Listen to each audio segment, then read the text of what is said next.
لله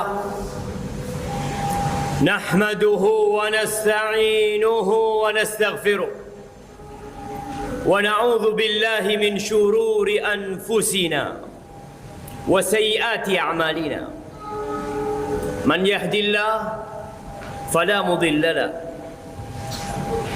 ومن يضلل فلا هادي له وأشهد أن لا إله إلا الله وحده لا شريك له وأشهد أن محمدا عبده ورسوله وحبيبه وخليله صلوات ربي وسلامه وبركاته عليه وعلى آله وأصحابه ومن اهتدى بهداه إلى يوم الدين. أما بعد، فيا معاشر المسلمين وزمرة المؤمنين رحمكم الله، أوصيكم ونفسي بتقوى الله فقد فاز المتقون. قال الله تبارك وتعالى في القرآن العظيم: يا أيها الذين آمنوا اتقوا الله حق تقاته ولا تموتن إلا وأنتم مسلمون. Kata Allah Rabbul Alamin, Allah yang menciptakan langit dan bumi ini, Allah yang memberikan rizki kepada semua yang ada di atas, di dalam dan di antara keduanya. Allah mengatakan, wahai orang-orang yang beriman, ya ayyuhalladzina amanu udkhulu fis-silmi kaffah. Wahai orang-orang yang beriman, masuklah kalian ke dalam Islam ini secara kafah, secara utuh, semuanya Islam. Wala tattabi'u khutuwatis syaitan innahu lakum aduwwum mubin. Kata Allah, kalian jangan mengikuti langkah-langkah syaitan. Dia itu musuh buat kalian, musuh yang nyata buat kalian. Ahibati fillah, saya yakin semua yang sedang duduk di tempat ini adalah orang Islam. Tapi berapa persen Islamnya hanya dia yang tahu. Sebagian kita hanya Islam pada waktu pernikahan, hanya Islam pada waktu perceraian, hanya Islam pada waktu kematian. Seakan-akan agama ini hanya untuk menikah, untuk bercerai, untuk bagi warisan dan untuk kematian. Padahal Allah Azza wa Jalla jadikan agama ini sebagai pedoman hidup seorang manusia.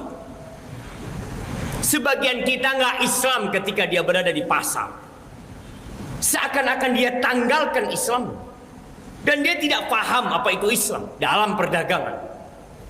Jamaah rahimakumullah, nih buat para pedagang, buat para konsumen, buat para pembeli, buat setiap muslim yang suka ke pasar.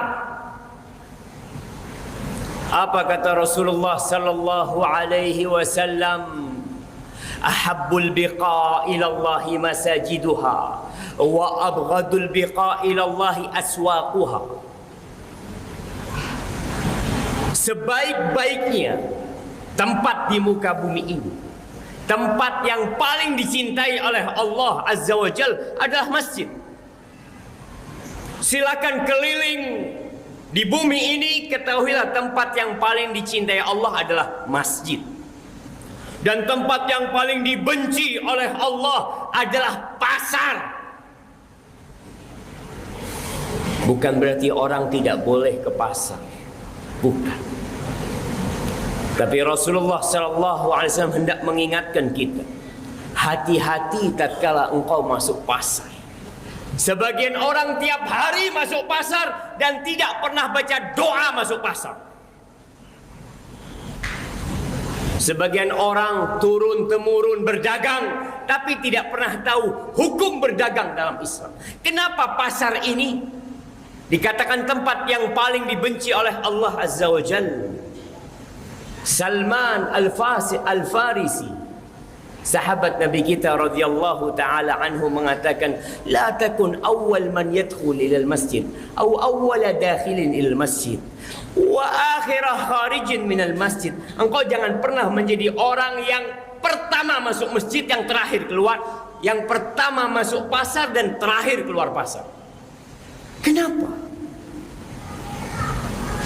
Fa inna biha ma'arakat asy-syaitan wa biha yansibu rayatahu. Ternyata pasar ini memang tempat mengais rezeki, tapi di pasar itu tempat peperangan syaitan. Di pasar itu setan pasang benderanya untuk menunjukkan kemenangan dia. Tempat penipuan itu di pasar, mengurangi timbangan di pasar, riba di pasar. Ahibati fillah, Umar bin Khattab radhiyallahu taala anhu pernah mengatakan kepada orang-orang yang di pasar, la yabi' fi suqina illa man qad tafaqqaha fid din. Enggak boleh jualan di pasar kita, tidak boleh berdagang di pasar kita kecuali orang yang belajar agama, yang sudah faham, ngerti mana yang halal dan mana yang haram. Bukan paham bagaimana yang 1000 bisa jadi 100.000, yang 100.000 bagaimana bisa menjadi 1 juta. Bukan itu. Kebanyakan orang-orang yang berdagang di pasar itu yang punya kepiawaian, kepintaran untuk mencari untung yang besar. Kata Umar, nggak boleh jualan di pasar kita kecuali orang yang belajar agama, khususnya yang berurusan dengan perniagaan, dengan perdagangan. Merek-merek palsu di pasar tempat, sumpah-sumpah palsu di pasar tempatnya. Maka ahibati fillah, silahkan bekerja di pasar, tapi ingat, engkau harus jadi muslim di pasar. Pakaianmu pakaian seorang muslim, lisanmu lisanan seorang muslim, jualanmu jualan seorang muslim. Bagaimana saya tahu ini Islam dan ini bukan? Belajar. Jangan hanya yang dipikirkan tiap hari, hari ini saya harus mendapatkan sekian, hari ini saya harus membayar sekian. Pernahkah engkau berpikir, hari ini aku harus membaca setengah lembar Al-Quranul Karim supaya aku faham dengan agamaku? Pernah suatu hari Abu Hurairah radhiyallahu taala anhu di kota Madinah, beliau masuk ke pasar, lalu beliau mengatakan, ya ahlas suq ma'jazakum. Wahai orang-orang yang di pasar, wahai pedagang-pedagang yang di pasar ini, betapa bodohnya kalian, betapa lemahnya kalian. Orang pasar pada datang bertanya, apa Abu Hurairah? Ada apa? Ada apa nih? Mirathu Rasulillah sallallahu alaihi wasallam yuqsamu fil masjid wa antum hahuna. Itu warisannya Nabi Muhammad sallallahu alaihi wasallam sedang dibagi-bagi di masjid. Kalian sibuk ada di pasar. Itu orang pasar semuanya rebutan, bersegera menuju ke masjid. Sama Abu Hurairah ditunggu di pasar, karena yakin orang pasar bakal balik. Dapat berapa menit balik semua. Apa kata mereka? Ya Abu Hurairah, kita tidak melihat ada yang dibagi di masjid, nggak ada warisan yang sedang dibagi. Apa yang kalian lihat? Ra'ayna qauman yusallun. Kita lihat ada sebagian orang yang sholat, sebagian orang berzikir, baca Quran, sebagian orang ngaji, belajar ilmu. Apa kata beliau? Zaka mirathu Rasulillah sallallahu alaihi wasallam. Itu tuh warisan Rasulullah sallallahu alaihi wasallam. Wa innal anbiya lam yuwarithu dinaran wala dirham. Para nabi itu tidak mewariskan emas dan perak. Emas dan perak itu warisan Qarun. warisan Fir'aun, warisan Namrud. Para nabi tidak mewariskan emas dan perak. Wa innama warathul ilm. Yang diwariskan oleh para nabi itu ilmu agama ini siapa?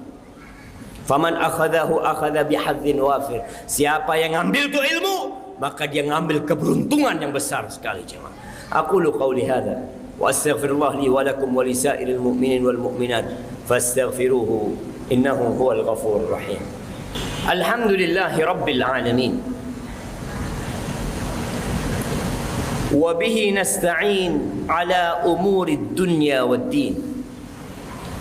Wassalatu wassalam على سيد المرسلين وإمام المتقين قائد الغر المحجلين سيدنا ومولانا محمد وعلى آله وأصحابه أجمعين.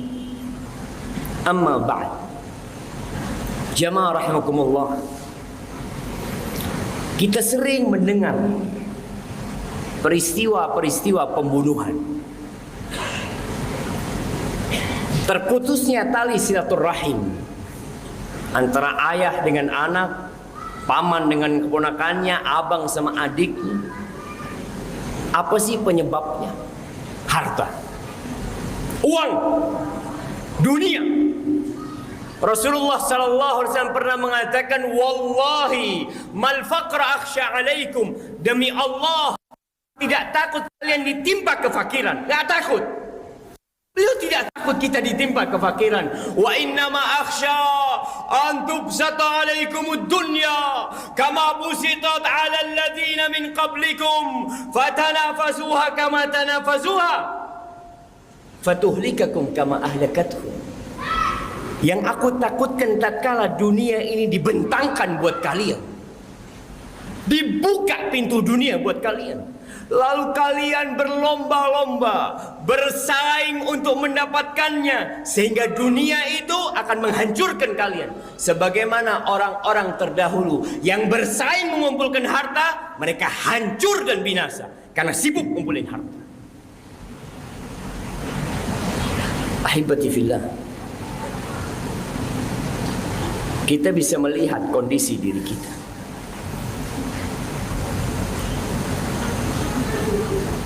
Tiap hari kita meninggalkan rumah kita, cari uang sampai sore. Terus, emangnya kita diciptakan untuk cari makan? Sebagian orang lupa bahwa ketika engkau berada di perut bundamu, umur 120 hari, rizkimu telah dicatat. Nah, tapi kita kan harus berusaha. Ya, muslim gak boleh malas. Tapi tatkala engkau keluar rumahmu, hendaklah engkau ingat bahwa engkau berada di muka bumi ini. Kata Allah, wa ma khalaqtul jinna wal insa illa liya'budun. Tidaklah aku ciptakan bangsa jin dan manusia kecuali untuk mengabdi kepadaku, untuk beribadah kepadaku. Kita bisa melihat kenapa tatkala sholat Jumat banyak yang telat. Apa yang menyebabkan mereka sepekan sekali mendengarkan nasihat? Kenapa mereka tidak datang di awal waktu? Engkau dari pagi sudah kerja cari dunia, masa untuk cari akhirat engkau masih malas? Kita tahu tatkala khatib naik mimbar, malaikat tutup bukunya. Tapi kita nggak peduli. Yang kita pedulikan hanya dunia. Seakan-akan tatkala kita semakin kaya, akan bertambah umur kita. Lihat orang-orang kaya mati semuanya. Dan apa yang mereka bawa? Toko mereka bawa, mobilnya mereka bawa, rumahnya dibawa, satu lembar kain yang dia bawa. Ahibati fillah, ketika Rasul sallallahu alaihi wasallam lewat pasar Suq Awali di kota Madinah, beliau melihat ada bangkai anak kambing yang cacat. Orang lagi ribut, yang mengatakan harga sekian, ada yang nawar, ada yang membeli. Rasulullah sallallahu alaihi wasallam